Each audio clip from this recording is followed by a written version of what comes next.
Hey everyone, good evening. So many people joining tonight. I love this. So many names. Hey Tamika, see you. Lovely to have you. Awesome. Hey Chantrice, good evening. All right. And Miss Jessica, hey. Hi, can y'all hear me now? We can hear you. We can hear you. We Okay. can see you. You are good to go. Okay. And I Perfect. I'm sorry, go ahead, Jessica. sent the presentation too. Let me see. It's still coming through. So no worries, no worries. But we're going to give it just a couple more minutes, guys. I see a ton of people just joined, which is fantastic. We've got a good turnout tonight. And we'll give it just a couple more minutes. Thanks for y'all's patience too. We had a couple of minor technical difficulties, but we're here. We're good. We're all set. So we'll give it just a few more minutes, give some more folks an opportunity to join tonight.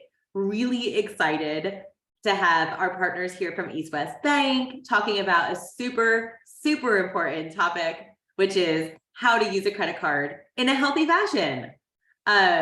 Miss Sharon, we see you. Miss Elizabeth, hello. Alfredo, Luis, good evening. So good to see everybody here. Love it. We want to remind you, so just a couple of housekeeping rules while we were waiting to get all set up tonight. First of all, if you have not been on a webinar, if this is your very first webinar with Dallas Habitat, send us a note in the chat. I'd love to know if we've got any rookies joining us here tonight. And if it perhaps is your first time joining us, what I want you to know is that you'll notice that we're hosting on a Zoom webinar versus a meeting, which means that you don't have audio and video permissions, but what you do have, as you can already see, is chat permissions. And you also have the opportunity to utilize the Q&A feature here in Zoom. So we want you guys to use that all throughout tonight's presentation. Jessica is going to be going through a slide deck here shortly to talk about the presentation, but we'll be managing the chat behind the scenes. And then also we'll try to see if we can save maybe like 5-10 minutes at the end for a Q&A session. So if we've got a lot of questions that come through, we're going to do our best to make sure that we get through those questions for you guys here tonight. We've got our resident expert, subject matter expert here. So that's the point, is to make sure we can get all of your questions answered.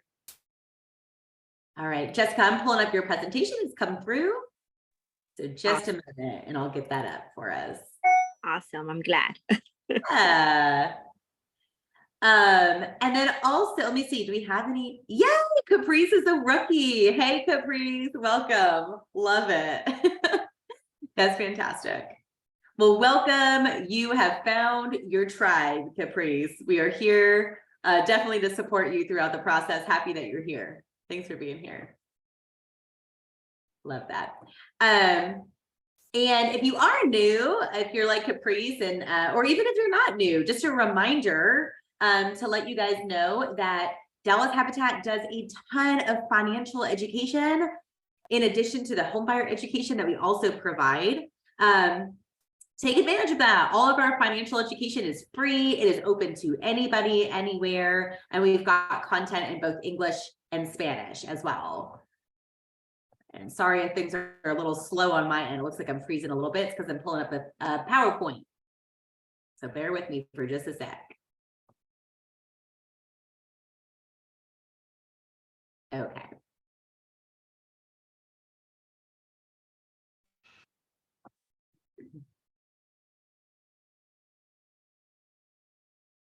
Okay. So we are all set on my end. Jessica, I am going to go ahead and share my screen. But before I do, let's do some quick intros. Many of you guys who are logged on tonight already know me, but I'll just do a quick introduction of myself. My name is Blaine Cower. I'm the Vice President of Homeowner Services here at Dallas Habitat. Have the pleasure of working with our amazing and fabulous homeowner services team. Many of you know my team: Porfirio, Christian, Aretha, Julie, Joey, so many others that you guys have worked with throughout the process. And we're really excited about tonight's workshop. We've got our amazing partners at East West Bank who are here to talk to us about credit cards. And more specifically, we're really excited to welcome Jessica, who's here tonight as our resident subject matter expert. Welcome, Jessica. If you want to do a quick intro of yourself.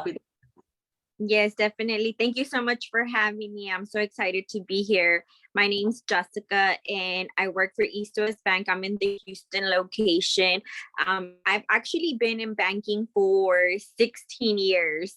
So, so it's been a while. So, and credit cards it's such a important subject for me, very passionate about it because it's impacted my family and it just doesn't get talked about enough. So anytime that I'm able to share a little bit of knowledge, I'm always excited to do so with everybody.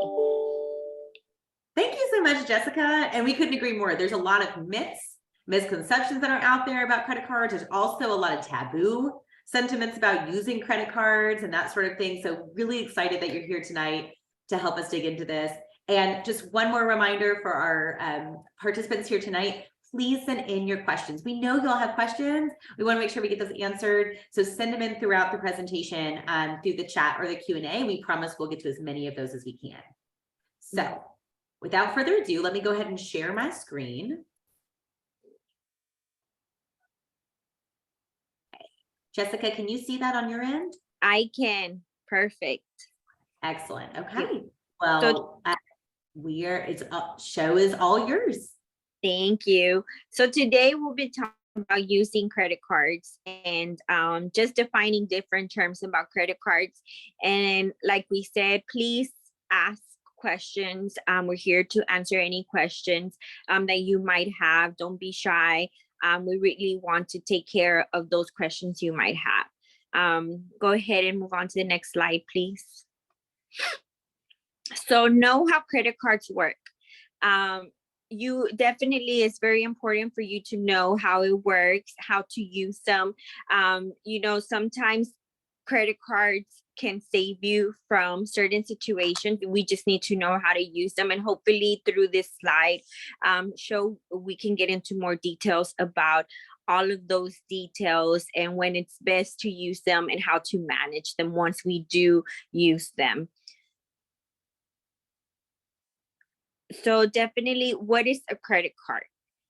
There are revolving line of credit, convenient way to buy goods and services, buy now, pay later, limit on how much you can borrow. So, and that goes to talking about credit limits and your credit lines. And then they get paid every billing cycle, a minimum payment. So that is essentially what a credit card is. Next slide. So credit cards can help you develop credit. They can also be used for emergency expenses. Sometimes if you don't have the cash right away, but you have the credit available, that can be the card you can go to. Also, it can be a secured way to purchases online or over the phone if you don't want to give your bank account information or your debit card information. If you have the option that you have a credit card, then you're able to do that. It's a little bit safer. Also, credit cards work where you can dispute if there is a charge that is made that is not yours. You are able to call in and dispute that charge with them. And it is a really easy process as well. Works just as when you walk in, if there's a charge that you didn't do. You also have the right to dispute things if they weren't delivered, if you didn't get the service you needed. I really do recommend to read the information you get with your credit card and the benefits it comes with, because a lot of credit cards do give you some extra perks with certain retailers. So it does work out in your benefit. Next slide, please. Cards that are not credit cards. So charge cards, prepaid cards. Prepaid cards usually are like gift cards or maybe cards that are preloaded with your direct deposit. Maybe if you get a store credit, they put it on a credit card. So those are prepaid cards. Debit cards, your bank card, right, which is called a debit card, that one is not a credit card. Next slide. Every time that you do get lending, we as bankers, we have to disclose this truth in lending disclosure. And I thought it'd be important to talk about it and just reference it again.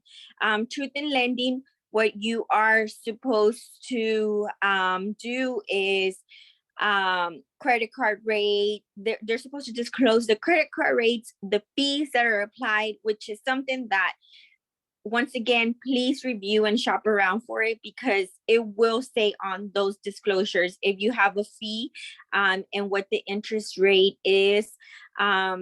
Also, usually there are credit cards do charge fees.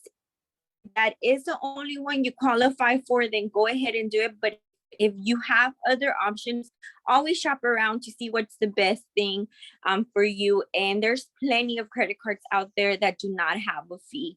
They have to give you written disclosures. Credit must give the prospective credit card customers. And like I said, it just contains rates and fee information. And this is the brochures that you should get with your credit card. It might seem like a lot of them, but do read them, because there are things in there that you need to know.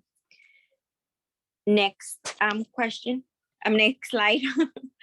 So rate and fees. So this is how rate and fees will look in your credit card. Annual percentage rate, APR, which ends up being the cost of credit expressed as a yearly rate. Like, how much is it costing you to borrow that money? What is the interest rate? You know, right now, interest rates are a very popular thing because the Federal Reserve keeps raising them every month. And most credit cards are a variable rate, so it will impact credit cards. So it's important for you to know your interest rate. Penalty APR. If you don't pay your bill on time, this is a good one to know. Your credit cards can raise your interest rate. Even sometimes if you have a promotional rate and you're not paying your bill on time, they can take away your promotional rate. So just make sure, set up automatic bill payments so that you always pay your credit cards on time.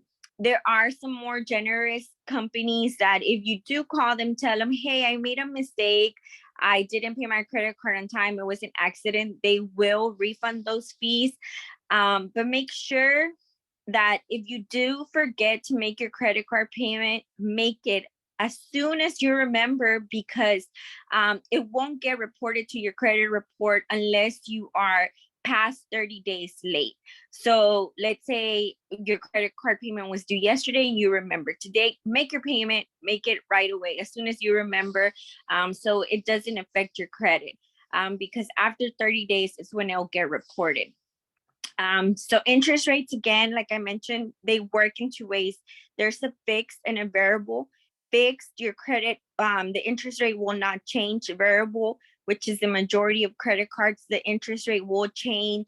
Like I said, in the recent months, the Federal Reserve has been raising interest rates, so that does impact the variable rates. So check your rate and see if it's gone up, and if you need to make a different plan to pay that card sooner than you thought. Next slide, please. So low introductory APRs, this is how credit cards get you. And some of them, like he said, credit cards are not all bad. They can sometimes help you. They have teaser rates, which they'll say, okay, we'll give you this rate for this long of a period of time. They are for a limited time and the rate just lasts, and it's a low rate for a certain amount of time. An example here, 0% on purchases for 15 months, then a variable APR between 15 to 25%, right? So the variable APR, how credit cards typically decide where you're going to land and what you're going to get is depending on your credit history. So if there isn't that much credit history, or if the credit history is not great, typically you'll probably end towards the higher end of the rate. But this is a great example. 0% interest month for 15 months, I think, is a typical promotion. And it is a good rate, a good thing to use for emergencies and to have there in case of emergencies. And if it's something that you can think that in those 15 months, you probably will be able to pay it without accruing that interest rate. Next slide, please. So there also is the great benefit of credit cards that have rewards. For example, like I have one of my credit cards that I love, that I use for everything, is I have a credit card that you use to purchase any purchase I make. I get 2% back. And I can use either points or cash back on that credit card. I always make sure though that this credit card that I pay it off every 2 weeks. I'm paying it off. So I use it to earn the points, and I try to pay it off every 2 weeks to make sure that I don't get any interest charges. So this is a great one. There's also recently I went out of town, and they were talking about, United was talking about a great credit card they have too that offers mileage for traveling. So if those are things, that you always just have to calculate and make sure that you can handle the payments, or that you can pay before the interest occurs. If you are able to do those things, then I say definitely take advantage of the credit cards that give you rewards, that give you points. Like I said, I have that one that I use for everything, for groceries, for gas, for all my expenses. And I've only gotten cash back. I've never had to pay interest on it, but because I calculate how much I can spend and afford to pay back, so that my balance doesn't accumulate and then I have to pay interest on it. So I'm trying to just make sure that I handle enough money to pay it back and take advantage of the points that they give me. But you just have to know, again, budget with banking, anything financial. Budgeting is a big thing for us, and that comes to your credit cards to budget and see how much you are able to spend and pay back. That's the big point, managing how much you can pay back. But so rewards, know how to qualify, understand how to maintain your rewards, consider fees when you look at rewards, shop around. So like I said, there are some credit cards that charge you a yearly fee to earn the rewards, but there's plenty out there that don't charge you that fee. So just shop around and have these credit cards work for you on your behalf. We just really know how to manage them and how to pay them back, budget paying them back. Excuse me. Next slide. So terms, credit card terms, maximum credit you can use. So typically that would mean your credit line, what they give you. Usually when you are approved for that credit card, it will tell you this is your credit line. If the credit company that you're going through, the bank that you're going through is generous, typically after 6 months, they'll increase your credit line. So look for that as well. Each creditor is different. Each bank is different, has different set of rules. We do look at, banks look at your credit history, your income, and your debt. At any point, if those things change, especially if your income changes, if it goes up, I highly recommend to call your credit card companies and let them know, hey, my income increased. I would like to update that information, because that might give you a credit increase which might help your debt to income ratio, because you don't want to charge your credit cards to the max. But if they are charged to the max and you do have a income increase, that can lead to a credit line increase, which will reduce your debt to income ratio. So which looks great when we're trying to lend you money as a bank. Next slide. Grace period. Time between when your statement is issued and when your payment is due. Creditors do not give a grace period. Like I said, creditors might not give a grace period, and they might not. They might immediately assess that fee, but don't ever hesitate to call and see what they can work with and what they can do for you. I can say myself, it's happened to me that I accidentally turned off the automatic payment, and I had to call the next day and be like, oh my God, this is the first time it's happening to me. Can you please refund the fee? And they'll look at that and they will take a look at that for you. But always call them if something happens and check with them and see if they can work with you. Most creditors are willing to try and come up with something for you. Next slide. So this is a very into-depth slide of, because we all wonder, how do we get charged? How do the fees happen? So balance computation method, how interest on your account is calculated. There are different methods, and cardholder agreement will include which method is used. So once again, all that information that comes with your credit card, once it's approved, read it, because it tells you all these details.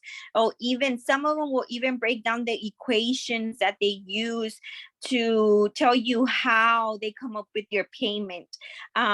And if they just tell you really how they do it, always use our friend Dr. Google. It will tell you how to find the interest rate, or come to your bank and we'll sit there with you and discuss it with you and go over it with you. But this is something important for you to know, because it's important to know how much you can budget to spend. Average daily balance method is one of them. So they take your daily balance and they add interest to your daily balance, so your interest can occur daily.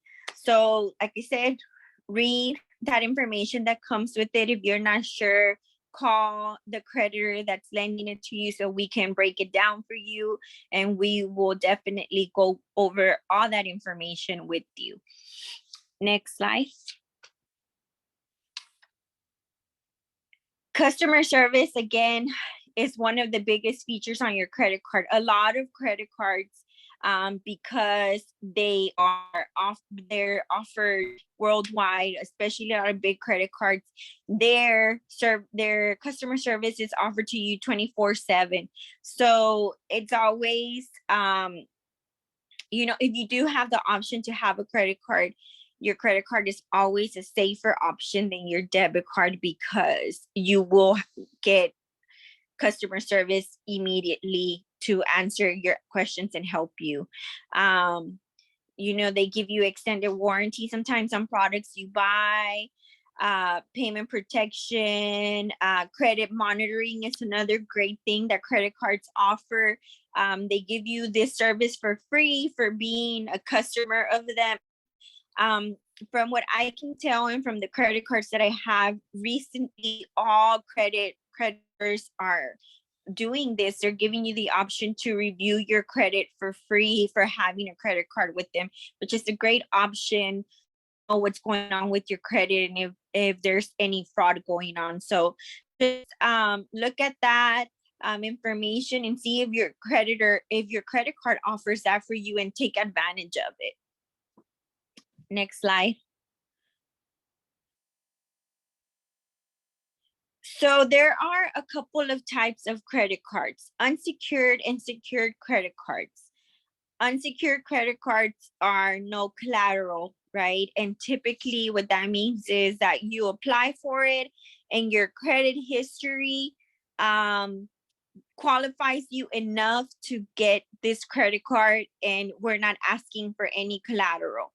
Secured credit cards, we require collateral for these. And what this means is that you have to come in, come into the bank with a certain amount of money. Typically, the minimum for most banks is $500 out of your own pocket. And we will put it into like a CD or a savings account and freeze that money so you cannot touch that money. We put it on hold, and then we give you in exchange a credit card against your own money. Now, I know it's kind of like what, like I'm using my own money, but the plus side to it, the good side to it is that yes, you're using your own money, you're making payments on your own money, you're paying interest rate, but it's going to report to your credit. It's going to report to your credit, and it's going to give you that credit history that you need that you might not have.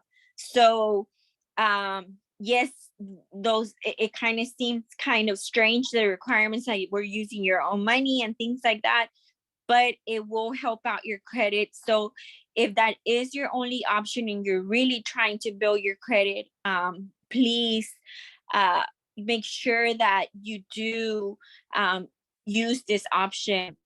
And just think of like, save that money, put it in that credit card, and start building your credit with the secure credit card. Go to your bank and ask them what they offer.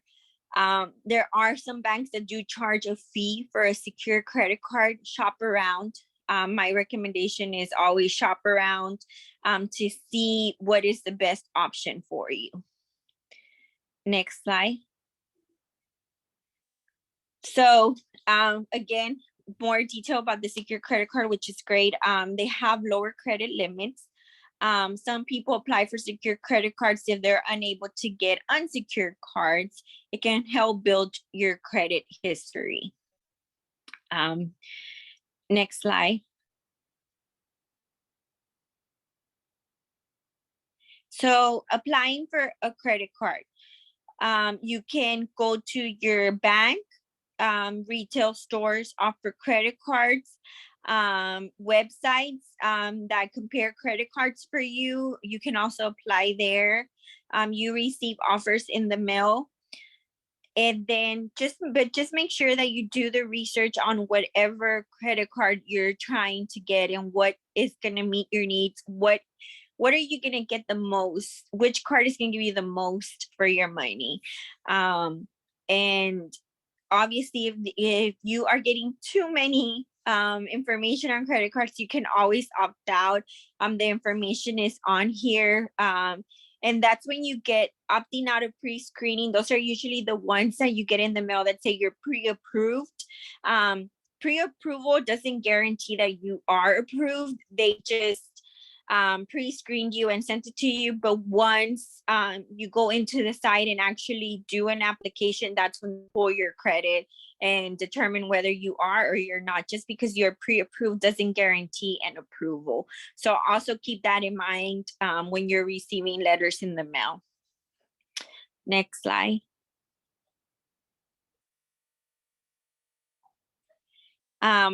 So some terms to look at whenever you're reading the information you get to get in the mail, or when you're looking for a credit card applicant, creditor, individual credit, joint credit, which is you and somebody else applying. So authorized user. So authorized user is somebody that you add to allow to use a credit card, but they are not joint, so they're not considering their credit.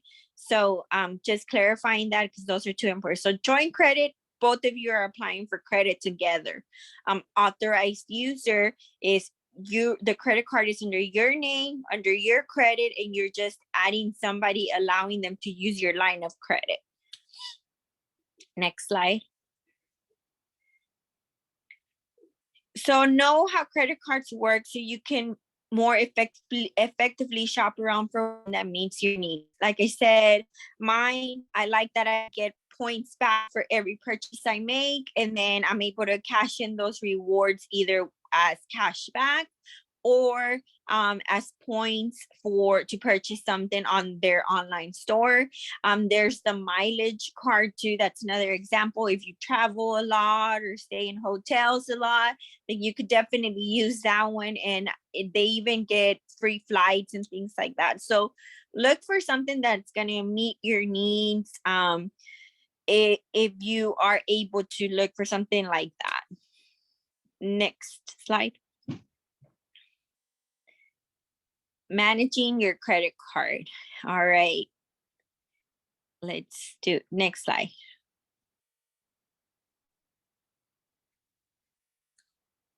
So like I said earlier, the very important thing about a credit card is budgeting it. You don't want it the line of credit to get out of control or you max it out. You want to be able, or even the payment to get too high where you can't afford it. So always try to manage how much you're charging onto your card. And if it's something you can afford to pay, and also realize that if you don't pay it in a short period of time, how much is it going to cost you in the long run? The interest rate, and if it's something cost effective for you and something that you can budget. So even though you have all this credit available to you, you want to be smart about it. And I do want to insert here, please talk to your children about this too, about how they use their credit, because when we turn 18 years old and we're getting all these offers and getting approved, I think as 18-year-olds, we kind of do get credit crazy, that we have all this credit available to us. So make sure you are also passing this knowledge on to your children and making sure that it's a conversation that you have with them so that they grow up and have a good credit history. Next slide.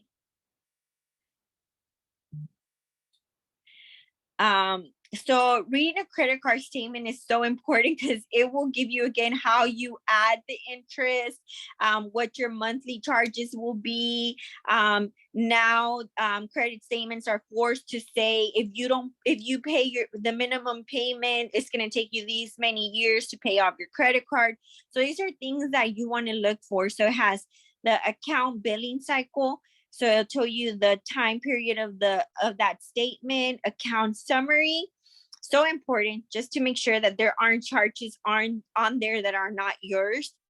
Fraud is so big these days. And just make sure you're reviewing your statement and that everything that's in there, it's a purchase you made and things that that you have done. It also give you your credit limit, your balance, how much credit you have available, and then your payment information, and it tells you late payments and what information, like how much you have to pay, the minimum due date, and all that information. So read your credit card statements. Next slide.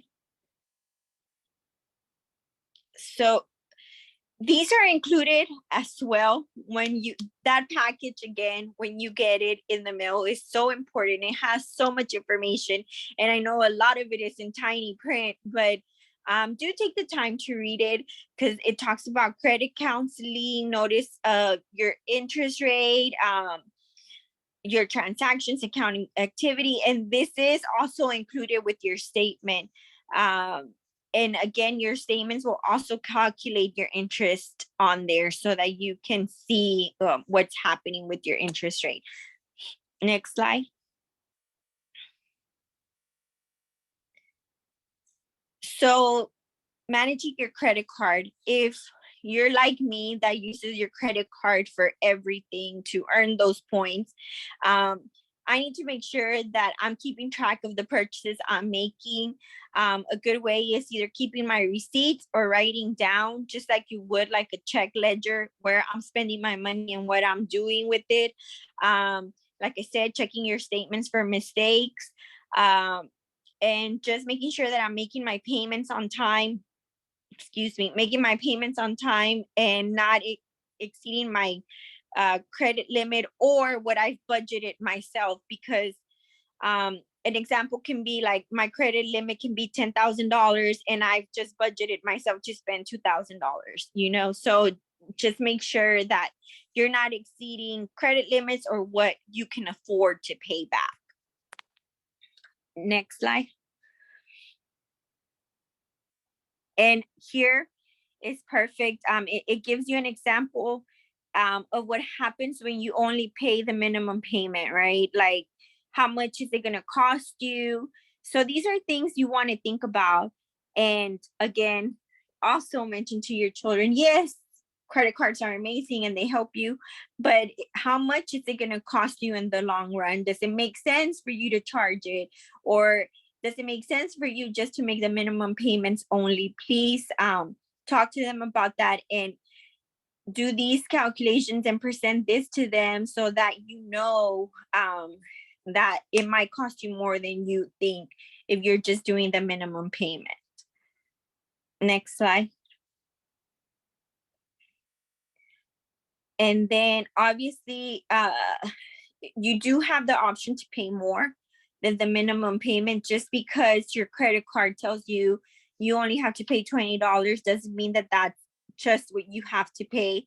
Like I said, again, budgeting it, if it works for your budget, if it's something you can afford, or if you already calculated how much you can pay over time to pay that balance off. Those are things that we have to do when using credit cards and being smart about it, and how we're going to pay it back so that it doesn't cost us so much for the purchases we made.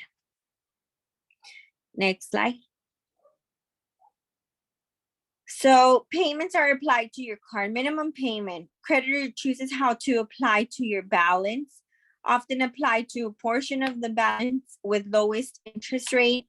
Amounts over minimum payment generally apply to the portion of balance with the highest interest rate.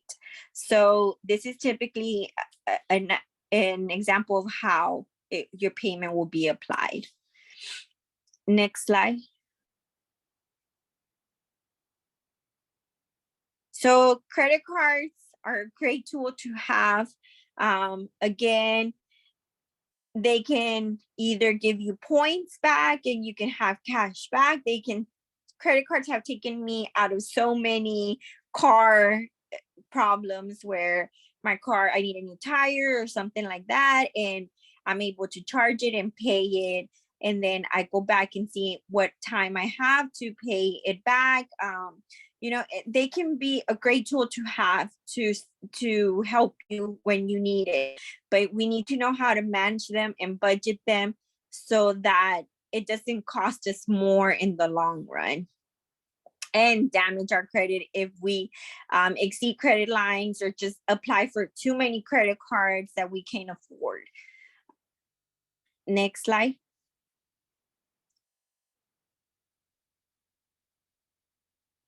And that is it. So I do just want to add, that credit cards definitely are very important to build your credit. They can, if you use them the right way, they can build your credit and help you establish that credit history that you might need for lending your homes and things like getting a home and things like that. And recently, if I can share this, I learned about, I think it's, oh my gosh, I just forgot. But there's one creditor that offers a program called Boost. I think it's Experian. And that can also help you get a credit card if you've already asked them to show those bills on your credit as well. Thanks, Jessica, for mentioning that. First of all, Jessica, thank you for everything you covered tonight. That was a whirlwind of really important information. So I appreciate that. We've got some good questions that have already rolled in. So I'd love to make sure that we could, carve out some time to get to those, and really encourage everyone on tonight's call, continue to send them in. So as we talk about some of these things and you're like, ooh, what about this? Send us your questions, Q&A or chat, we'll get to them. Jessica, the first question that came in is from Jay, and Jay wants to know, do you have any advice on, if you have a credit card that's already open and that card has a monthly fee. So thinking about, again, sometimes we get credit cards, maybe early on or a different stage in our life, and we think, geez, if I knew then what I knew now, maybe wouldn't have gone into that route. He mentioned in his comment too that probably was ill-advised to close an account as well. So kind of two things I want to talk about in this question. One, about closing credit cards and what you should know about the impact of that on your credit. And then two, about what advice you have if you have a card that has a monthly fee. Would it be maybe advisable to think about closing that card and opening another account? Is there maybe a conversation to have with your lender? So pitch those questions to you. Yes, so great questions. So if you have a credit card and you're carrying a balance and it's charging you a monthly fee, my best advice is try to make big payments to pay it off. And then if it's your first credit card, that's kind of like call that creditor and see if they have another option, because when you close the credit card, that credit history does go away from your credit report, right? Also, it's important when you establish a credit card, maintain it for at least a year so that that credit history shows on your report, right? So I would say try to pay it, make big payments so that you can get out of it. And I have been in the same situation and I have closed a card because of that monthly fee. But what I did before I closed it, I did try to apply for another one so that I can continue to build that credit history with another credit card. So just make sure that you're keeping up with the payments, and maintaining good credit, and start shopping around for another credit card. We talked about 0% interest rate. There's a lot of credit cards that will allow you to transfer your balance from another credit card. They do charge you like 3% to transfer that balance. But look for something like that and transfer it over. And those monthly payments, if they're too big, my ultimate suggestion would be, yes, go ahead and close it and continue to build your credit with the new credit card that you're going to get that won't have that payment, that won't have that monthly payment, because sometimes it can build up and cost more than what you're using the card. Thanks, Jessica. And I see actually Jay's comment in here too. He just dropped us another comment to say, point of clarification on his question as well. The card actually has a monthly fee, period. So he's saying, in his follow-up comment, regardless of whether there's a balance or not, there's this obscure fee that he said that happens every month, no matter what. Yeah. So if it's not a credit card that you see any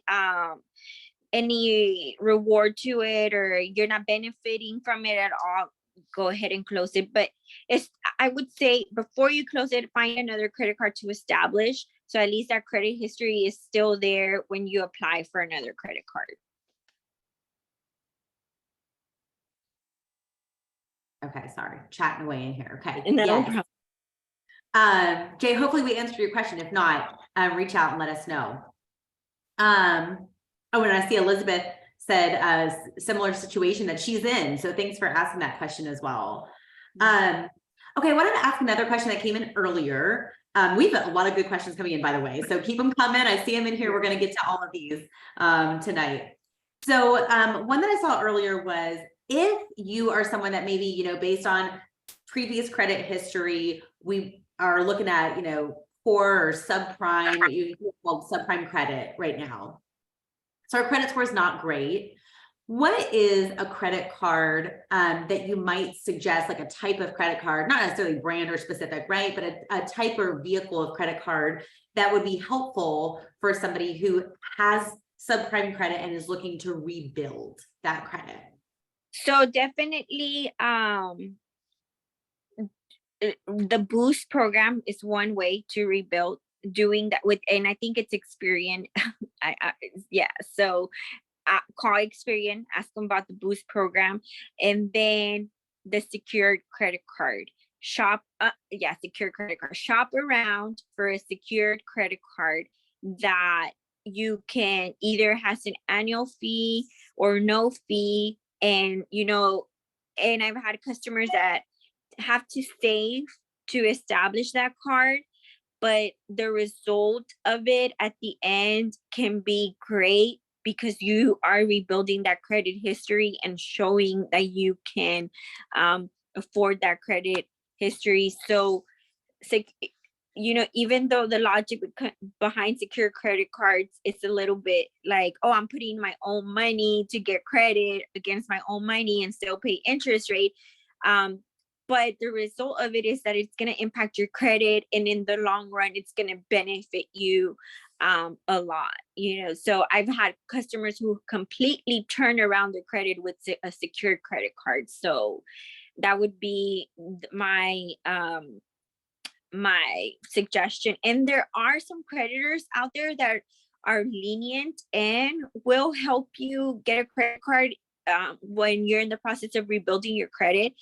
But you have to just look at the terms and conditions and the fees and what they offer. And if you go that route, do establish that credit for like 6 months and then try applying for a different option that will benefit you more, because all creditors are going to look for is for 6 months of payment history and how well you're doing in those 6 months. Awesome, awesome, awesome. Okay, the next question, trying to go in order that they were received here. The next question is, when we try to apply for a credit card, and the question is specifically here about secured credit cards, does that impact your credit score? Does that take points off of your credit score? So yes, so even if you're applying for a secured credit card, we will pull credit. We still will pull credit. And a lot of times it's done because we do want to make sure you're able to pay back, right? But they're more lenient on what we're looking for. So yes, credit will still get pulled with the secured credit card. Yeah. And Jessica, can you give us an idea if someone's sitting here saying like, well, how much of an impact does getting my credit pulled maybe have on my credit score? Can you give us an idea of that? So each creditor is different, like, because some will do like a harsh credit hit and some will do a soft credit hit. But you're looking at anywhere between like 5 to 10 points of when you pull your credit for a credit card. And especially if you're like applying for multiple credit cards, then you'll see 15 to 20 point drop in your credit, right? So you just have to make sure that you are applying for the credit card you want. Yeah. And I think you hit on something really important. It is about making sure that you're not just applying for a ton of credit cards at once. What might that indicate to lenders, y'all? If you're applying for a ton of credit cards at one time, it might indicate that you're in financial crisis. Even though you're just like, shopping around, maybe well-intentioned, it looks like I really need access to cash that I don't have. And so that's why it's going to, throw up those red flags. To Jessica's point, just be savvy and strategic. Do your research. Know what card is going to best benefit you, and you don't have to have them all at one time. And then, as a follow-up to what she mentioned earlier too about, yes, even with secured credit cards, you're going to take a slight hit for that hard inquiry on your credit. But the reward that you would reap from doing that, thinking about, again, most of the time when we're using secured credit card, it's because we don't have any credit history or because we've made past credit mistakes and we're looking to rebuild. And so, you might take, 5 or 10 point hit for the hard inquiry, but you might be able to boost your score by 50, 75 points plus, right? So that's definitely worth it. That's a trade-off that's worth it. So just be, again, strategic about some of this and think long-term. Yeah, and definitely, like you said, applying for it, you might take a hit, but then the credit history and everything you're going to do might add 20, 50, 70 points to your credit. So it might balance. Most of the time, it's going to balance out. Yeah. Okay, so let's see. The next question that we have in here is, this is a great question. This came from Cherie, who wants to know, does requesting a credit limit, I'm sorry, a credit limit increase, does requesting a credit limit increase hurt your credit? So they will pull credit for a credit increase to see how you're doing and how you're paying and how much more debt you have, and if it does make sense to give you a credit increase. But if you think you are going to qualify for a credit increase and you're requesting it, it might work out in your benefit, because if your debt is really high and then they give you a credit increase, your debt to income ratio will come down, and that increases your credit as well. So once again, it's a thing, one of those things that, yes, initially it might not be so good, but in the long run, it's going to work in your favor. Totally agree. So again, thinking long-term, big picture about some of our credit goals. Cherie, I'm really glad that you asked that question, because remember, about 30% of your overall credit is determined by how much debt you have. And part of the factor that goes into that is utilization, right? And so if you increase your credit limit and the other key thing is you don't increase your spending to follow that, then proportionately you have decreased your debt load, to Jessica's point. So if like my spending is not going to change, but I want to increase my limit, right? So that I'm able to borrow more if I have to, but also in the long term, it's going to actually help me improve my credit, because it'll look like, geez, Blaine, if Blaine's credit limit is 5,000 and she's borrowed 2,500, she's at 50% utilization, right? So that's not a lot of wiggle room for her, but now she's bumped that limit to 10,000 and has only borrowed 2,500. Okay, that's not as bad, right? And so again, if you're strategic about some of that, to Jessica's point, if you can get approved for it, so that your credit's in a good position and you're likely to get approved, it might be a really smart move for you. Yeah. Okay, our next question that I want to get to is, Jessica, do you have any tips for the best way to go about paying off your credit card balance? This attendee says that she has heard about a 15/3 rule. I'm not familiar with that. So you'll have to educate me on that. Does that work with increasing your score is her question. And also a really important part of her question that I'd like to get to. So tips on paying off your credit card balance in a smart way. But then the $1 million question that we always get asked about credit cards, does it actually help you to leave a small balance on your credit card at the end of the month, or should I just pay it off? So like I said, I have a credit card that I constantly use. Like I use it for everything because it gives me points. So I pay it off every 2 weeks and then go back to reusing it every 2 weeks. So yes, pay it off and then reuse it again when you're going to reuse it, and just continue showing that activity. I've been doing that credit card for a long time, and it has increased my credit, and I'm constantly paying it off. Now, do I recommend for you to how to pay it smart, your credit card? So like I said earlier, Google, Dr. Google has a bunch of calculators on there. Go in there and calculate what the interest payments would be like and what your goal is. I would say the only smart way to go about paying a credit card is what you can afford and what's not going to impact your lifestyle and or your living. Like if it's going to take away food from your plate, then don't pay too much to it, if you can't afford it at that time.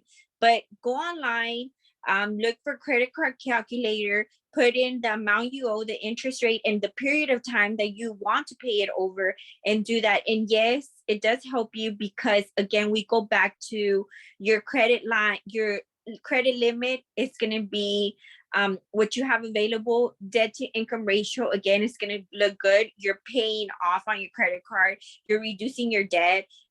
That always looks good on your credit. So if you can afford it, do it and make a plan for it.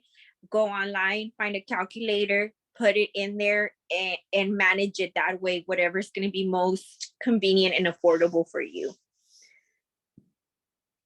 Yeah, definitely echo that. Sometimes we get too, I think, caught up in the minutia of some of this about the strategy of, paying off the balance and how to, boost our score. And at the end of the day, it is all an algorithm, right? But to Jessica's point, it's all for naught if it's not working for our own spending plan. Yeah. Right. And so we need to put that kind of at the center of this.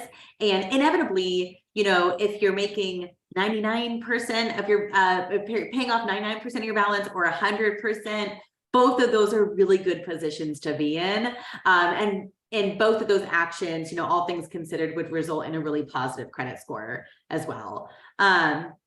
And just for a point of clarity, our attendee who asked that question about the 15/3 clarified, that meant paying 15 days before the due date and then 3 days before the due date. So again, some strategy behind some of that.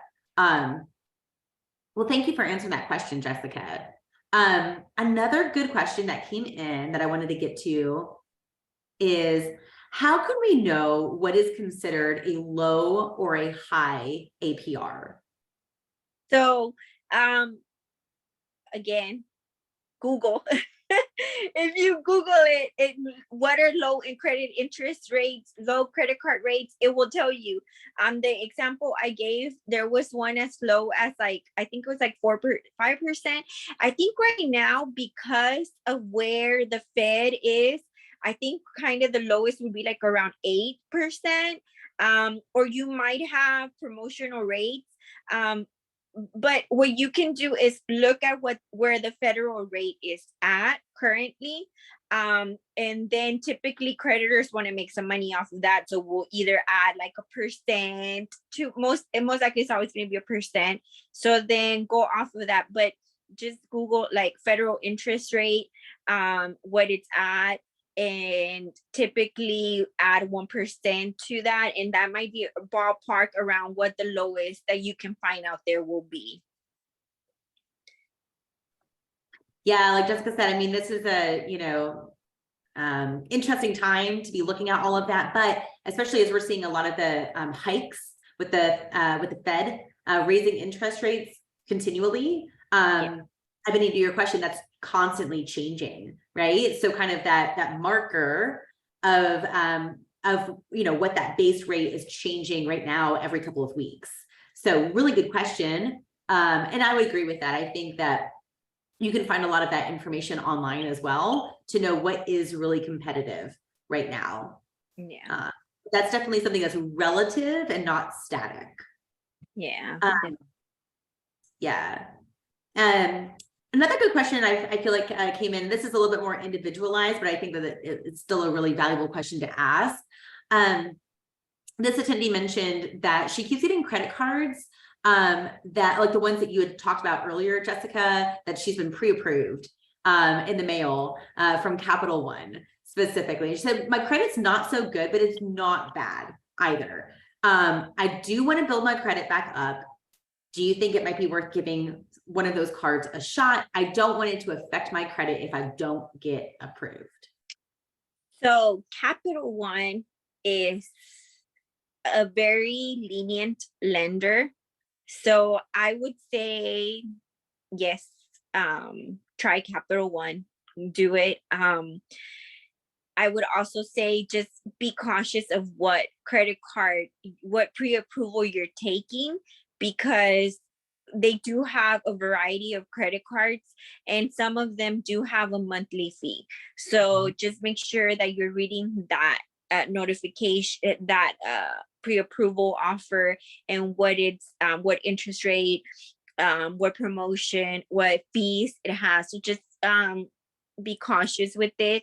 If you think that your credit is, again, I don't know the credit history, so if you think your credit is at a point where maybe you haven't attempted a credit card in a long time and you want to take your chances, I would say go for it if it's been a while, because you will never know if you don't try. It's true. And I will say, for what it's worth, again, our counselors we don't do credit counseling per se, but we do homeownership counseling, and that involves credit, right? And so a lot of what we're doing involves credit products and obviously reviewing credit reports. And I would say that our counselors have done some research on this in years past, and we find that particularly Capital One secured credit card has proven to be a very great way. I know we're not talking about secured, but just for what it's worth, that their secured credit card has been a really great tool to help boost credit scores very quickly. So good product, yeah. On the topic of secured credit cards, the next question that came in was, what can you do if you're not able to get a secured credit card? Do you have another option for being able to build credit? So if you're not able to get a secure credit card, again, try the Experian Boost, and then also try, sometimes, so when we damage our own credit, there's a lot of lessons learned behind it, including the part of rebuilding your credit, which you might have to take it with, I'm going to have to pay higher interest because I'm in the process of rebuilding my credit, So, and there's a lot of ways that, like going to a furniture store and buying something there, and they'll be more lenient with the credit and lend you the credit. So there's other options, not necessarily just credit cards, but you have to make sure that that it's going to come with high interest and a high payment until you're able to rebuild that credit for yourself, and just do your research online, because there are creditors that will lend to you, but it won't be at a low interest rate, and just do your research, like I say, because there's plenty of creditors out there that will lend you money, but it's going to cost you. Yeah, this is really good information, I feel like, too. Touching on a lot of really important things here. And I wanted to mention something. Oh, I know. I was like, it was in my head and it left. Alternative trade lines. This is something we talk about a lot, here at Habitat. And so for our attendees, if you're unfamiliar with this, alternative trade lines can be a really great way for you to be able to demonstrate credit worthiness in a non-traditional way, or an alternative way. What I mean by this is, for instance, let's say that you went through a rough patch with credit, but you're working to clean things up. You pay your rent on time, you're never late, you pay in full, you pay your bills on time, your cell phone bill, that kind of thing. Some products that we see, again, in the marketplace allow you to be able to leverage that payment history as a supplement to your credit file. Sometimes if you didn't have credit history, it would be in lieu of credit history, like if you're just starting out. And so I mentioned this because, again, at Habitat, of course, our focus is home ownership. And if you're asking this question kind of also in the context of being able to buy a house, there are some mortgage lenders that will allow you to utilize alternative trade lines in order to obtain your mortgage financing. And to be clear, that does not negate your credit history, right? But again, if those things happen and it's been a while and it's taking a while for your credit score to rebound and you're having difficulty accessing credit products in order to get that score to rebound, then you're kind of in that catch-22 cycle, right? And so lenders have picked up on this, they understand that, and some lenders are going above and beyond to be able to help folks get over those hurdles, and being able to say, okay, we understand that it's prohibitive to rebuild credit through credit products for some folks. Is there another way? And then the other thing I would say is, maybe think about credit counseling services as well.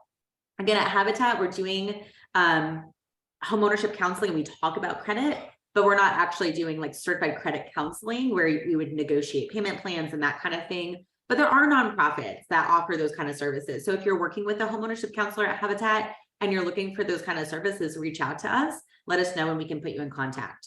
with another agency.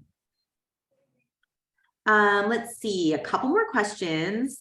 So speaking of buying a house, I saw that Jay put in a question here. How should we approach the utilization portion of your FICO score when it comes to buying a house? Does it look better to have all of your credit cards active so long as the balance is between 0 to 30% utilization? Jessica, do you want to say that? Yes, you have to have active credit and active credit history when you're applying for a credit card. And yes, the 30% rule is a great rule that we all talk about, using 30% of your credit because that maintains you at a good debt to income ratio. So yes, I mean, have active credit cards, follow the 30% rule. Thank you. I just want to just give a quick shout out to our attendees. We are past time. We recognize that. I know y'all have great questions. I don't have a hard stop. Jessica, I don't know if you do. I'm good right now. Okay, I want to be respectful of you, but I say that just don't feel, if you've gotten your questions answered, you're welcome to hop off if you'd like. And we want to say thank you for being here tonight. And thanks to Jessica for her being here as well, of course. I know we have a couple more questions in the chat, so we're happy to get through those. Just know we're trying to be respectful of everyone's time. So thank y'all for being here, for joining us. Yeah. Let's see, Jessica, our next question is it possible for me to get my APR on my credit card lowered? Yes, it is. That's a great question. Call your creditor, ask them, tell them, hey, it's really high. Is there anything? And sometimes your creditor, what they'll do is, oh, I'm sorry, I cannot lower it right now. But I can give you a promotional rate for the next 6 months, so that will help tremendously. So call them. The worst they can say is no, right? So again, you will never know until you call them, but that is an option where you can call them, and they'll even advise you, we'll try calling back in a couple of months and see if we can do something at that time, so call them. Yes. Never hurts to ask, right? Okay, we had a question come through the Q&A that I want to get to. The question is, suppose you want to buy a vehicle and you don't know how many creditors your dealer is applying for credit for on your behalf. Would that mean that each creditor that's pulling your credit is going to count individually in terms of a hard pull on your credit? So whenever it's I can't think off the top of my head what the rule is, but I think it's whenever it's for the same purpose within a same period of time, it does not. They kind of get consolidated into whatever creditor you end up going with. That's right. Yeah. And I think for auto loans, usually the rule of thumb is 2 weeks, if I'm not mistaken on that. And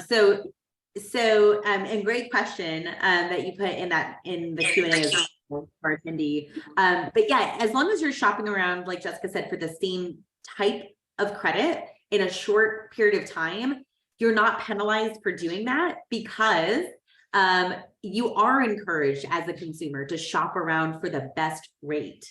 And so whether that's shopping around for auto financing, it also would be inclusive of when you're ready to shop around for your mortgage as well. So you should do that, but you don't want to, apply for a mortgage today, wait 30 days, apply for another mortgage, wait 30 more days, apply for another mortgage. That could result in multiple hits to your credit. So again, you want to be strategic, make sure you're ready before you actually start submitting credit applications. Yeah. Let's see. I think we just have one more question that we haven't gotten to. And that question is, how do you know if you're choosing the right organization or the right bank, financial institution for a secure creditor for the optional credit card that you're seeking? So again, it would be the same thing. Compare it online. Look for the fees and the interest, because even though you're using your own money, you're gonna have to make monthly payments that are gonna have an interest rate. So just make sure that you are comparing it online, what the interest rate is, if they have a monthly fee, and what the minimum is to start that line of credit. Because I know that with the previous banks I've worked with, the minimum is 500, but I've heard that there's lines of credit that can go as low as $200.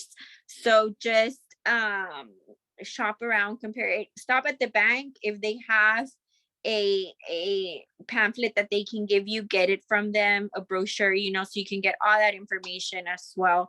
But doing your research is so important, and you, at the end of the day, you have to do your research because you're the one who's going to apply and you're the one who's going to get impacted. We can provide the information, but it's your responsibility to compare it.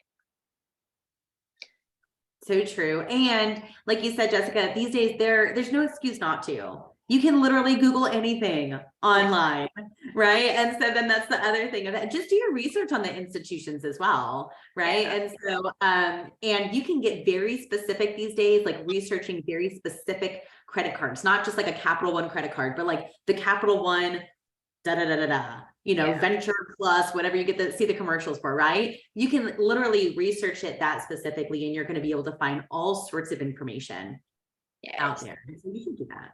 Yeah. And just like I mentioned through my presentation, don't make it a taboo subject to talk about credit with your family. It's so important to be open about these conversations for your children's sake, so that they don't get in sticky situations that maybe you are finding yourself in, or share what's going on, how important credit is, how it's going to impact your future. It has to be an open subject with our children. I could not agree more. We get fired up about this at Habitat. I know I have definitely my resident experts behind the scenes who are saying, yes, Jessica, yes.